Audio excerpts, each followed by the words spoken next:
So hello and welcome back to What the Dickens. We're getting closer to the end of the fortnight, guys. Today I'm going to be talking about my fourth favourite Dickens book, which is the wonderful, the beautiful, the brilliant Bleak House.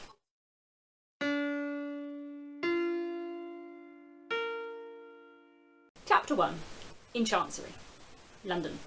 Michaelmas term lately over, and the Lord Chancellor sitting in Lincoln's Inn Hall, implacable November weather, as much mud in the streets as if the waters had but newly retired from the face of the earth, and it would not be wonderful to meet a megalosaurus 40 feet long or so, waddling like an elephantine lizard up Holborn Hill. I love the opening of Bleak House. It kind of sums up how Dickens writes about real life in the most weird way. It's just wonderful and brilliant. So Bleak House. My fourth favourite Dickens novel. I am so fond of Bleak House. I love it a great deal. I studied it in my first year at university for a module on the novel as a form, and I also studied it as part of my dissertation, so I have a lot to say about Bleak House. In fact, the last four books, my four favourite Dickens books, are all ones that I studied for my dissertation. So at the centre of Bleak House there is a court case. This court case is the case of Jarndyce and Jarndyce. So many years before the book begins, a man called Mr. Jarndyce died, and on his death he left several wills behind him, and no one can quite work out who all his money ought to go to. So this case has been going on for a very long time,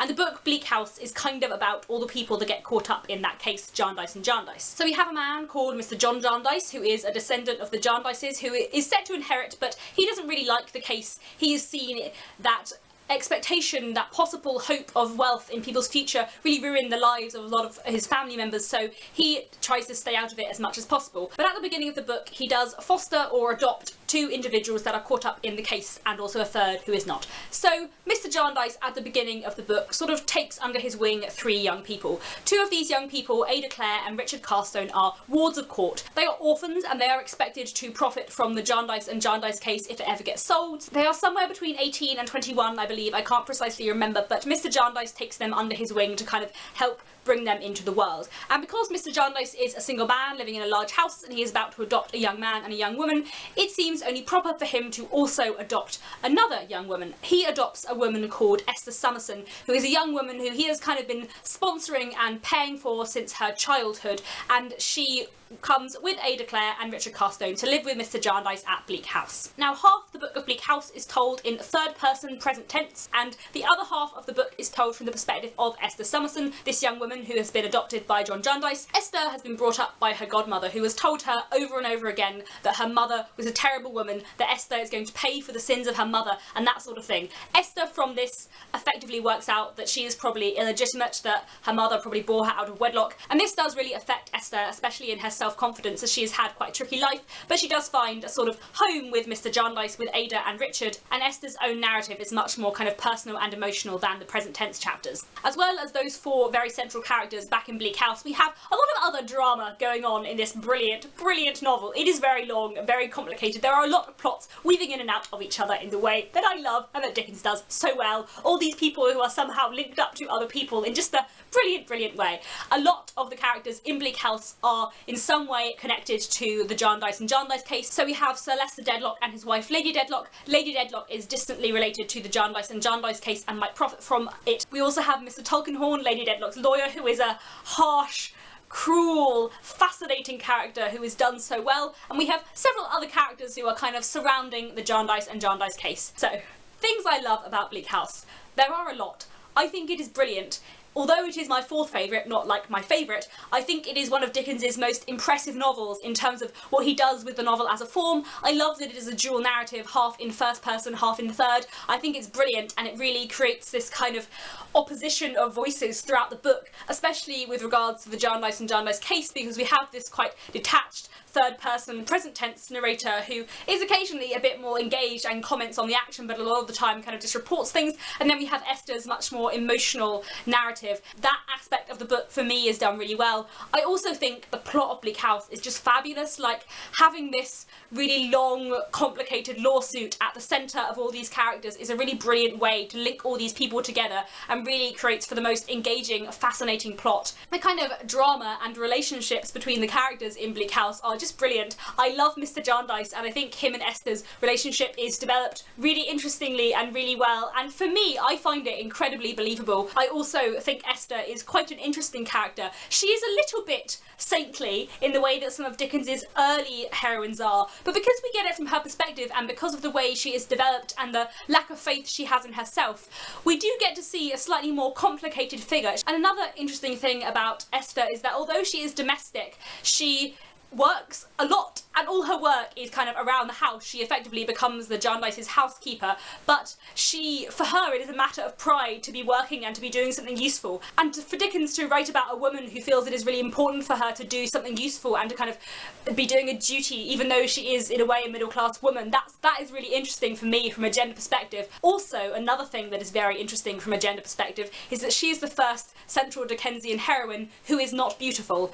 That is quite important. Oh, there's so much I love about Bleak House. I'm talking about this and I'm thinking of all these other things I love. There are so many brilliant characters in Bleak House. Mr. Guppy is a young man who falls slightly in love with Esther Summerson, and he is hilarious, just so brilliant. Mr. Tulkinghorn, the kind of evil lawyer, is very, very sinister. He's nasty, but he's not comically evil in the way that so many of other Dickens's characters are. He is frighteningly so. He is a very, very sinister figure and done absolutely brilliantly. Lady Dedlock is a fabulous character. Celesta Dedlock is a really interesting character in terms of looking at the way Dickens presents Victorian masculinity and Victorian marital relations, because they have a very, very interesting relationship, him and Lady Dedlock, and I think it is done very well, and I love how it develops across the whole of the book. We also have in Bleak House one of the first literary detectives of the Victorian period, Inspector Bucket, who is a very, very interesting character. There is a rather dramatic criminal event that goes on in Bleak House that Mr. Bucket becomes involved in, and that aspect of the plot is absolutely brilliant and just so good. So much of Bleak House is just so brilliant. I think its plot structure and the kind of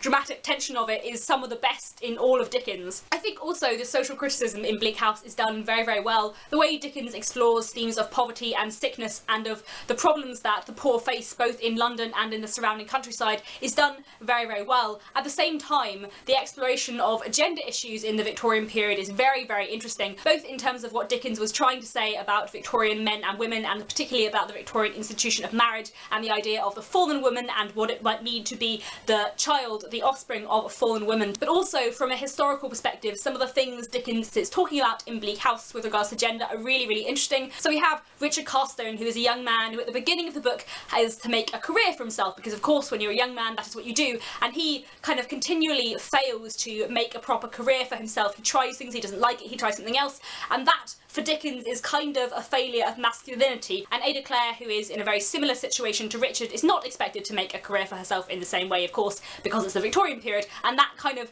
difference between them and the treatment of Richard Carstone I find fascinating. You know, as someone who's interested in gender in the Victorian period, I find Bleak House a particularly rich and fascinating work. And again, I've already spoken about the way Esther views work and duty and how interested she is in kind of making sure she's also useful. Oh, I almost forgot Harold Skimpole. What a character! What a slimy but somehow charming but also horrible character. There are so many brilliant, twisty, wonderful characters in Bleak House. I think it just has so many brilliant, brilliant figures from a really wide range, and because it is quite a long book and because we get to see a lot of characters from sort of two perspectives, I do really feel like we get to know all the characters in a really lovely way. We also have a man called General George, who is a soldier and is a really brilliant character, and General George and his kind of assistant, I guess, Phil Squad, have like a really interesting relationship that is really well done. I just think the kind of bonds between the characters are very, very nicely done in Bleak House. I also love the friendship between Esther Summerson and Richard Carstone, because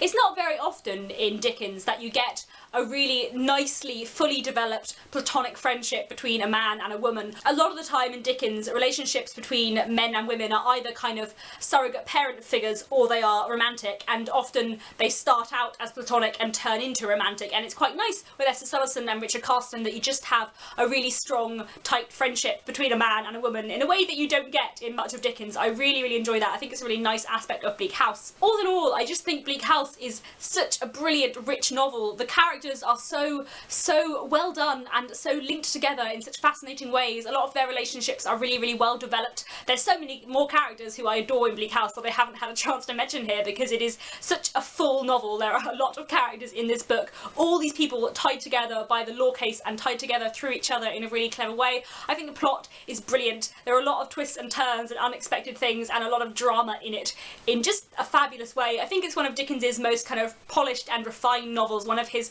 truly greatest works. It is so rich. Like, I've read Bleak House 4, 5 times, I don't know. I've read it quite a lot, but I think I could go on reading it many times, and I'm pretty sure I would discover new things every time because it is so complicated and rich and brilliant.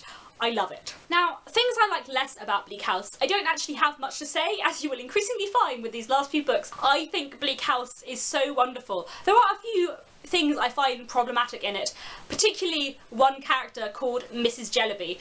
But although I find her very problematic, it doesn't really stop me loving the book. She's one of those characters where I'm like, oh Dickens, you're being such a Victorian man, and I can completely see what you're doing, and I completely disagree with it. But what he's doing is so fascinating that I kind of don't mind, even though it's kind of awful. Mrs. Jellyby is a woman who has a large family that she completely neglects because she is doing charity work for starving children in Africa. She is so keen on doing her charity work to help the children abroad that she is completely ignoring the children around her. And for Dickens, Mrs. Jellyby is like the epitome of evil because she is ignoring her own children and her husband to help people abroad. And she, for Dickens, is a woman who is working when she should be looking after her children.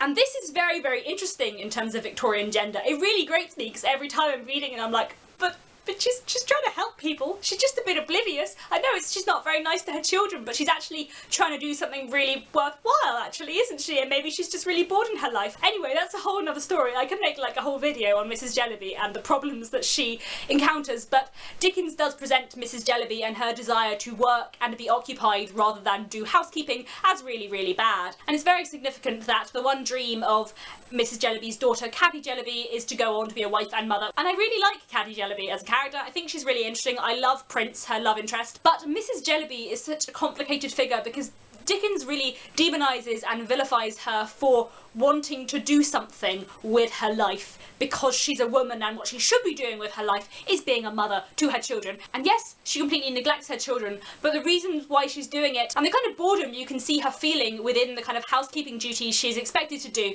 are really fascinating. Now, there are a lot of working women in Dickens. Throughout Dickens's novels there are a lot of women who work, but most of them are young unmarried women working to support dependents rather than to support themselves, and most of them are doing purely women's work, things like housekeeping and sewing for people and that sort of thing, until Our Mutual Friend, where something slightly different happens. More on that later. But in Bleak House with Mrs. Jellyby we really have this kind of villainisation and demonisation of this woman who wants to work, basically. The presentation of Mrs. Jellyby is a very unpleasant part of Bleak House, but it is a very fascinating part of it. So even though it's something I don't like about Bleak House, it's something that makes it even more interesting for me. You know, there are 2 reasons why Dickens is my favourite author. 1, because I love and thoroughly enjoy his books, and 2, because I find them really interesting, which is something slightly different from just enjoying them, but I find them really fascinating, and even when they irritate me and annoy me, and even when I'm like, oh Dickens, what are you doing? I'm still really engaged and fascinated, and I still want to like read even more to discover more about the Victorian period. It's just great. Oh, Dickens.